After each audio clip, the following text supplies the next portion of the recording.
Hey there Greymans, in this video I'm going to show you how you can get Aeserion Scale in Crimson Desert.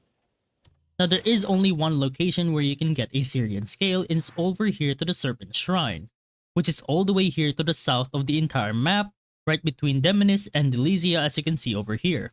Now this is a little bit of a treacherous path trying to get here because there is a good gap of water in between. So I would recommend having a lot of stamina potions so you can glide your way over here to the Serpent Shrine. The Serpent Shrine is right over there, right in front of me. And if you do make your way over, there is an Abyss Nexus here that you can take for you to get easier access in case you want to go here in the future. Now right in front of me is pretty much Aeserion, right over here. I believe his name is Aeserion. And all you have to do is get over to that platform right over there at the bottom. And try not to get too close to Aeserion as well. Seeker of order.